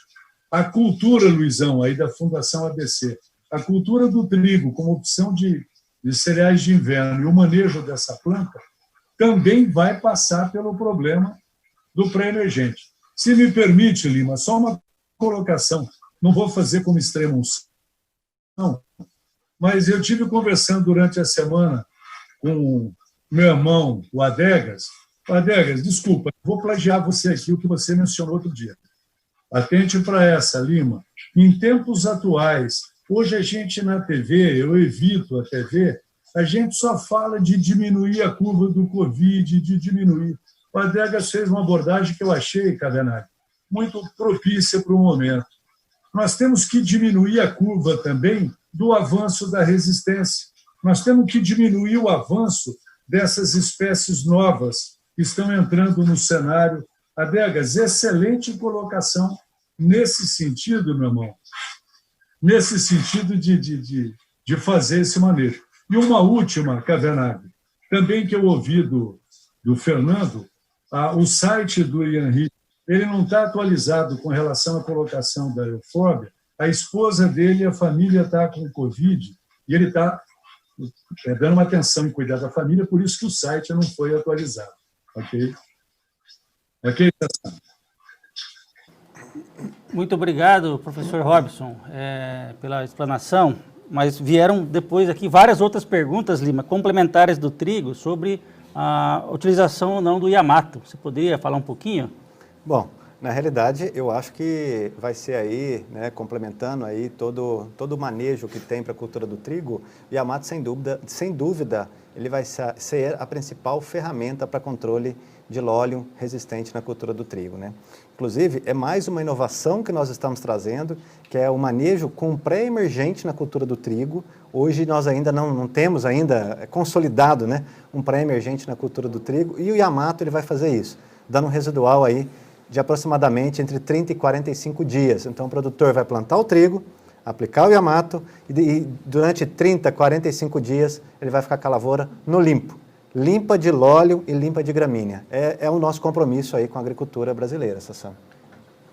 Perfeito, Lima. Acho que, infelizmente, estamos chegando ao final aqui, diversas perguntas que vieram, e muita gente perguntando sobre outras culturas aqui, que de repente nós não fomos na profundidade, café, cana, outras culturas também, e eu informo assim, essas culturas vão ser um tema específico, porque elas têm várias características diferentes, então vamos preparar também com bastante carinho uma discussão somente para essas culturas, então aguardem, tá bom? Como eu disse, infelizmente nós estamos chegando ao fim dessa nossa discussão de hoje, e gostaríamos de chamar aí brevemente para cada pesquisador, cada colega nosso que passou aqui, dar suas considerações finais e uma boa noite ao público. Vou começar pelo professor Osipe, que estava já na tela. Ok, Sassano.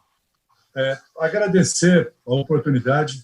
Ela foi interessante. Ô Lima, interessante que eu comecei o raciocínio para falar do Covid, da curva, e acabei, quando eu fui brincar para falar do HIP aqui com a família, brinquei não, é sério, do Covid, eu não falei, a minha resposta, eu falei de pós-trigo, mas a pegada para eu escapar dessa resistência, você abordou, é a pegada do retorno do pré.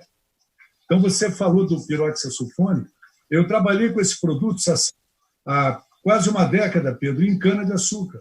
Mas essa pegada do trigo, dos cereais, os velhos produtos para a cultura do trigo, desde pendimetalina e triforalina, estão no jogo. Mas o piroxasulfone, nós trabalhamos com ele também, e uma excelente ferramenta para entrar no jogo, dentro do controle, principalmente das sobras e as gramíneas que nós temos dentro da cultura. Quizá a gente tenha um clima ok e a gente possa, em breve, estar rodando próximo do produtor, do consultor, das cooperativas, para nós vermos de perto o que está acontecendo. Paz e saúde a nós outros. Obrigado, Dr. Robson. Vou endereçar aqui que você recebeu diversos abraços e saudações aqui de ex-alunos, em especial de um chamado Hélio. Eu gostaria de chamar aqui o professor Anderson Cavenaghi para também dar suas considerações e o nosso boa noite. Primeiramente, queria agradecer todos que participaram. A gente viu que a gente teve um número expressivo de participantes, né, nesse evento. Eu acho que isso, por si só, fala da importância do tema, né? O que eu gostaria de deixar de recado é que realmente que a gente possa pensar nessas alternativas, né? Se a gente está vendo que cada vez mais a resistência múltipla está aumentando, né? Então isso significa dizer que se a gente não fizer nada diferente do que a gente está fazendo, ou só pegar assim, ó, o glifosato não funciona mais, então agora eu vou para a CCase. Aí eu insisto nisso até o momento que isso não funciona mais, eu vou partir para outro, e a gente viu que o Robson deu o exemplo dos americanos usando 4 mecanismos de ação, na soja eles utilizam 5 mecanismos de ação numa mesma safra para tentar controlar a planta daninha resistente e poder produzir, né? E é óbvio que isso, como a gente viu nos Estados Unidos, isso muda os valores que vocês vão investir, isso muda o nível de fitotoxicidade que vocês vão ter que aceitar. Então, para que isso não aconteça, a gente tem que olhar nisso agora. Então, a gente tem os exemplos do resto do mundo que está acontecendo a mesma coisa em termos de resistência, né? Então, a gente tem a possibilidade de acertar, de olhar o que eu posso fazer agora para que a situação não piore mais. Eu acho que a minha grande preocupação é a questão de resistência múltipla. Acho que pé de galinha é uma planta que vai dar bastante problema, os carurus nós temos que olhar, bolvo e amargoso, todo mundo já está com ele aí, tendo problema com eles, né? Mas eu acho que pé de galinha é uma coisa que vai nos dar bastante dor de cabeça, também nós temos que olhar com bastante atenção para isso e ver o que nós podemos fazer de diferente do que nós já estamos fazendo. Desejo muita saúde a todos, que todos fiquem bem, e mais uma vez, muito obrigado pela oportunidade. Grande abraço a todos. Obrigado, professor Anderson. E eu não consigo nem enumerar aqui o tanto de abraços que você recebeu de ex-alunos aí da Univag, viu? Foram vários. Para também dar as considerações e o seu boa noite, eu gostaria de chamar o Dr. Pedro Cristofoletti, que recebeu aqui saudações internacionais dos colegas da Argentina que estão presentes conosco. Então, Dr. Pedro, suas considerações e boa noite. Obrigado, Sassano.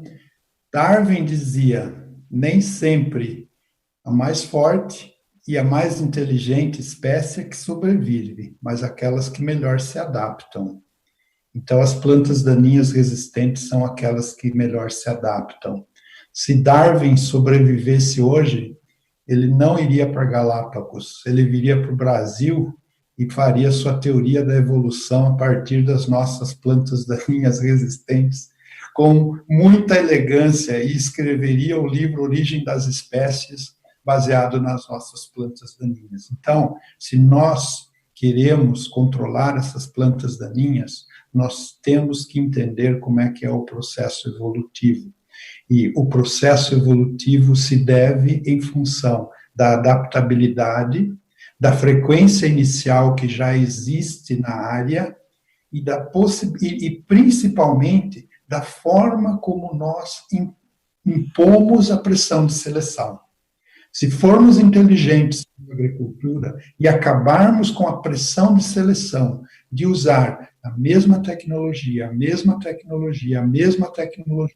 sem impor diversidade no sistema para evitar a adaptabilidade de planta daninha, nós vamos ter os problemas cada vez piores. E a diversidade, para trocar em formas miúdas, diferentes mecanismos de ação de herbicidas.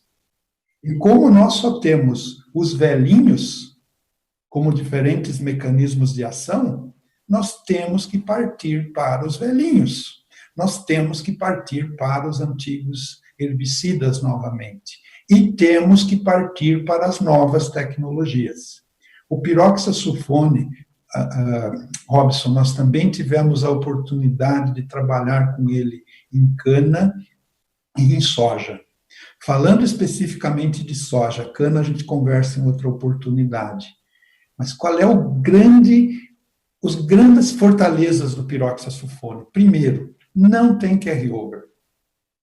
Vários herbicidas hoje, problema de carry-over. Segundo, a seletividade dele é fantástica.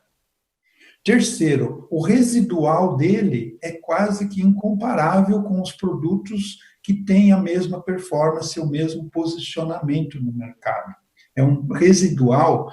Olha, talvez o pessoal do eucalipto esteja assistindo, mas eu apliquei 300 gramas, em soja um pouco menos, 250, de piroxasulfone e ficou 60 dias no limpo. Qual herbicida que deixa 60 dias no limpo? Então, eu acho que é uma tecnologia fantástica. Só que temos que usar com cautela, como o professor Anderson falou, porque a planta daninha se adapta, ela se adaptará. Já existe planta daninha resistente no estado de Arkansas, nos Estados Unidos, ao S-metolachlor. Então, gente, boa prática agrícola. Boa prática agrícola. Isso é o que é a minha mensagem final. Obrigado, saúde a todos, boa sorte e bom final aí de colheita de soja, início de colheita já de milho praticamente, né? E saúde e bem-estar a todos. Grande abraço. Muito obrigado, Dr. Pedro, pelas sábias palavras e acho que colaborando com o que você falou, acho que iniciativas como essa da Errara tem esse intuito, né? De a gente promover o conhecimento, a transferência do conhecimento, para que a nossa equipe, a equipe Errara, que está lá no campo, consiga transferir todo esse conhecimento aqui passado para o produtor, que realmente a gente use com bastante conhecimento, cautela, todas as tecnologias que existem, né? Nós estamos introduzindo no mercado para ter longevidade. Então, essa é a nossa missão. Então, Lima, dentro da nossa missão, queria que você fechasse, em nome da Errara, né, esse webinar de hoje. Não, primeiramente, eu quero agradecer novamente, Sassano, pela oportunidade, pessoal, da gente estar aqui falando de um tema tão relevante, né, que é o manejo de plantas daninhas resistentes. O tamanho da relevância é tão grande, né, que é o webinar que nós tivemos o maior público e a manutenção desse público por mais tempo. Então, fantástico, sabe, pessoal? Excepcional. Né? As perguntas que nós recebemos, nós vamos responder todas, vamos tratar todas com muito carinho. Quero aproveitar e agradecer ao Dr. Anderson, ao Dr. Robson, ao Dr. Pedro, né? Excelentes professores, pesquisadores, cientistas, né? Que inúmeras vezes a gente tem a oportunidade aí de estar lendo, né? Reportagens, publicações, né? Que trazem para a gente realmente bastante conhecimento. Muito obrigado novamente por estar conosco, né? Quero agradecer também ao público de casa, pelo tempo de vocês, e dizer o seguinte, pessoal, conte conosco. O nosso papel realmente esse, de trazer inovação e contribuir para o progresso e competitividade da agricultura brasileira. Se o produtor não tiver sucesso, nós também não vamos ter. E nós queremos trazer para vocês soluções que resolvam o problema. Nós já contamos uma história muito boa lá no arroz, estamos contando. Já contamos uma história muito boa no algodão, estamos contando. Estamos contando atualmente uma história muito boa com o Flumizin em várias culturas e contaremos uma nova história aí, com certeza, com a chegada do Yamato. Tá? Conte conosco mais uma vez e muito obrigado por estar aqui conosco. Muito bom, Lima. Chegamos ao final desse nosso webinar de hoje. Várias perguntas. Como o Lima disse, nós vamos receber essas perguntas em forma de relatório e vamos tratá-las e endereçar nossa equipe de vendas para que procurem vocês e deem um devido retorno. Recebemos aqui muitas perguntas do Eduardo, da Fazenda Reunidas, participou ativamente, o Leandro Albrecht, também o colega aí de vocês, pesquisadores, perguntou bastante, interagiu, e as perguntas nós vamos endereçar ao nosso time de campo para que realmente dê a tratativa aí com vocês, porque essa é a nossa responsabilidade, prover informações e conhecimento. Então, convido vocês aí para amanhã, né? Nós temos uma nova discussão sobre tendências do mercado de soja, né? Continuaremos aí difundindo informação para tomada de decisão. Eu encerro a noite de hoje, agradecendo novamente, espero que todos fiquem bem aí, para que consigamos enfrentar uma nova safra com bastante força. Então, uma boa noite a todos. Boa noite, pessoal.